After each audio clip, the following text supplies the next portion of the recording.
Hello friends, welcome back our channel. आप सभी का आपके अपने चैनल पर स्वागत है। और आज हम बात करने वाले हैं एस्टेट बैच 2023 और 24 के बारे में।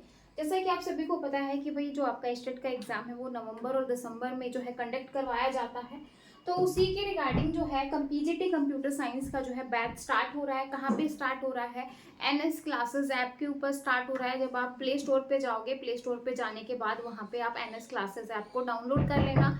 जो आपका जो है यूट्यूब का लोगो है सेम आपका जो है ऐप का लोगो है। ठीक है भाई। अब यहाँ पे बात करूँ कि भाई अगर आपको ज्यादा डिटेल जाननी है तो आप इस नंबर पे कॉल कर सकते हो 6263121131 पे कॉल कर सकते हो। और आपको एनएस क्लासेस ऐप को डाउनलोड करना है तो प्ले स्टोर से आप एनएस क्लासेस ऐप को डाउनलोड कर सकते हो।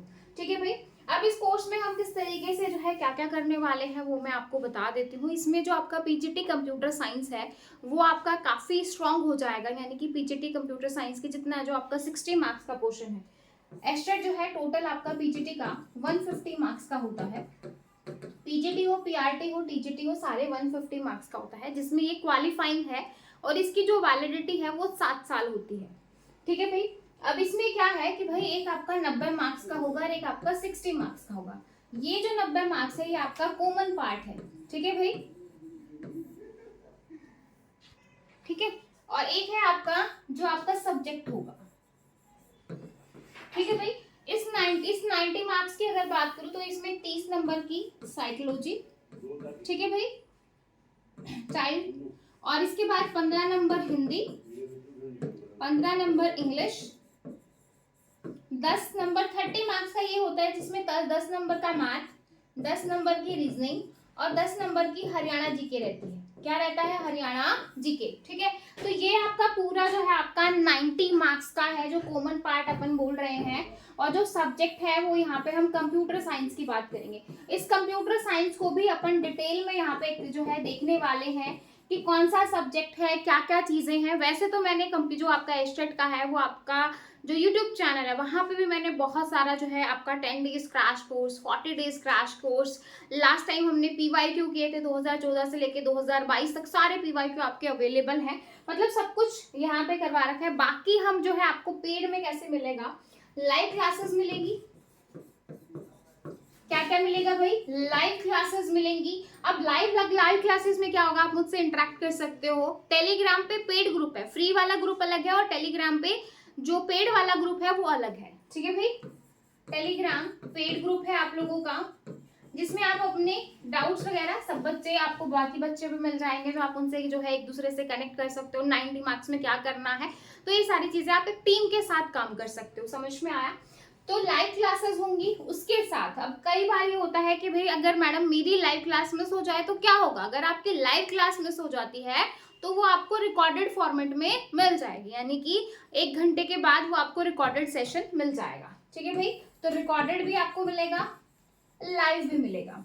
अब इसमें सबसे पहले जो अभी 5 तारीख से बैच स्टार्ट हो रहा है, 5 सितंबर से जो बैच स्टार्ट हो रहा है उसके अंदर डिटेल्ड सिलेबस स्टार्टिंग में जो हम करेंगे वो आपका डिटेल सिलेबस रहेगा।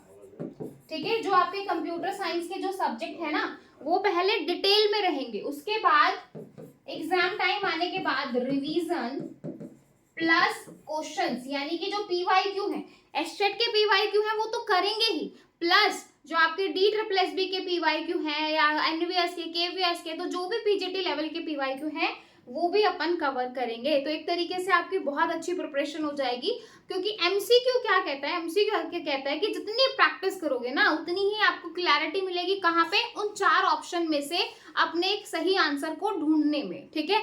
तो यानी कि प्रैक्टिस तो आपको करनी ही है। ऐसा नहीं है कि एक बार सिलेबस हो गया अरे मुझे तो बहुत आ गया, नहीं। जब तक आप 2 से 3 बार प्रैक्टिस नहीं करोगे तब तक आपको कॉन्फिडेंस नहीं आएगा। ठीक है भाई।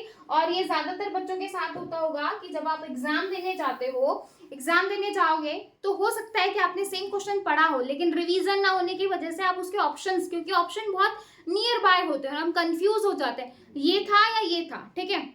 दो क्वेश्चन एलिमिनेट करने के बाद, 2 ऑप्शन एलिमिनेट करने के बाद तो जो 2 ऑप्शन बचते हैं उसमें हमेशा कंफ्यूज हो जाता है, कंफ्यूजन हो जाता है कि क्या होगा। ठीक है। तो ये क्लैरिटी आपको कहां से आएगी? प्रैक्टिस से।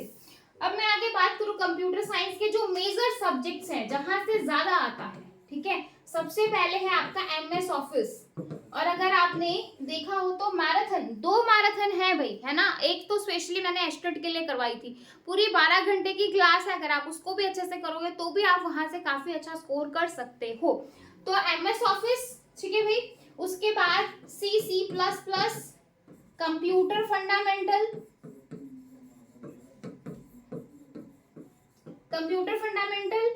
DBMS और SQL, ये सारे आपके मेजर सब्जेक्ट हैं, ठीक है। DBMS और SQL हो गया, MS office, C++, computer fundamental, DBMS और SQL, ये 4 ऐसे सब्जेक्ट हैं। एक तरीके से आप ये बोल सकते हो कि आधे सब्जेक्ट को, यही आधे मार्क्स को, यानी कि 30 मार्क्स के अराउंड जो है यहीं से आपको मार्क्स मिल जाएंगे, अगर इन 4 सब्जेक्ट को आपने बहुत अच्छे से कर लिया तो, ठीक है। उसके बाद आपका आता है HTML में भी जो है 3 से 5 क्वेश्चन पूछे जाते हैं। डेटा स्ट्रक्चर एंड एल्गोरिथम की जो कॉम्प्लेक्सिटी है कि भाई जो है आपका हिप शॉट, मर्ज शॉट की बेस्ट क्या होगा, एवरेज क्या होगा, बबल शॉट का क्या होगा, तो ऐसी जो कॉम्प्लेक्सिटी है वो यहाँ से पूछ ली जाएंगी। उसके बाद ऑपरेटिंग सिस्टम, उसके बाद आपका कंप्यूटर नेटवर्क, ठीक है भाई। और आपका सॉफ्टवेयर इंजीनियरिंग का जो आपका टेस्टिंग वाला पार्ट है, यानी कि कोहेजन और कपलिंग वाला पार्ट है, डिजाइन वाला। टेस्टिंग में अल्फा बीटा टेस्टिंग है ना, एक्सेप्टेंस टेस्टिंग ये पूछ लेगा, और कोहेजन और कपलिंग प्लस कपलिंग। और जो आपका SDLC वाला पार्ट है थोड़ा सा वहां से, यानी कि जो आपका सॉफ्टवेयर इंजीनियरिंग वाला पार्ट है ना वो आपको पूरा नहीं करना भाई। जो आपका सॉफ्टवेयर इंजीनियरिंग वाला पार्ट है वो आपको पूरा नहीं करना, इसमें से जो है कुछ टॉपिक्स हैं जो आपको करने हैं, क्योंकि जो वही एग्जाम में आते हैं, ठीक है। एब्रीविएशन के 2 क्वेश्चन आते हैं, जो आपकी फुल फॉर्म होती है ना, फुल फॉर्म, तो एब्रीविएशन के आपके क्या आएंगे, आपको 2 क्वेश्चन देखने को मिलेंगे। तो एब्रीविएशन से आपको 2 क्वेश्चन हो गए, तो कुल मिला के ये आपके सब्जेक्ट हैं। एक आपका डिजिटल इलेक्ट्रॉनिक्स रह गया, डिजिटल इलेक्ट्रॉनिक्स, तो ये आपके मेन सब्जेक्ट्स हैं। और अगर आप इतना कर लेते हो तो आप अच्छा खासा, यानी कि 50+ स्कोर करोगे। जिस तरीके से मैं आपको करवाऊंगी एग्जाम, मतलब आपको जो है सिलेबस में, आप उस तरीके से चीजों पे फोकस करोगे तो डेफिनेटली आप अच्छा स्कोर करोगे, ठीक है भाई। तो पहले डिटेल सिलेबस, देन रिवीजन, और उसके बाद जो है फुल लेंथ का जो है आपका PYQ, और लास्ट में जो है आपके जो है टेस्ट वगैरह। टेस्ट तो आपके साथ साथ होते रहेंगे, जैसे आपका एक सब्जेक्ट खत्म हुआ है देन टेस्ट ले लिया, फिर दूसरा सब्जेक्ट खत्म हुआ टेस्ट ले लिया, ठीक है। तो इस तरीके से चीजें आपकी चलेंगी। तो कोई भी आपका डाउट है पेड कोर्स से रिलेटेड तो आप यहाँ पे पूछ सकते हो, क्योंकि पेड कोर्स से रिलेटेड बच्चे बहुत पूछते हैं कि मैम कहाँ से है, कहाँ पढ़ाओगे, कहाँ। तो NS क्लासेस का ही ऐप है, आप वहाँ पे जाके वहीं पर लाइव क्लासेस होंगी, वहीं पर रिकॉर्डेड मिलेंगी, वहीं पर आपको कंटेंट में नोट्स, PDF, जो सबसे ज़्यादा इंपॉर्टेंट होता है, मैडम क्या नोट्स मिलेंगे, तो डेफिनेटली इसमें आपको सारे सब्जेक्ट के नोट्स मिलने वाले हैं, ठीक है।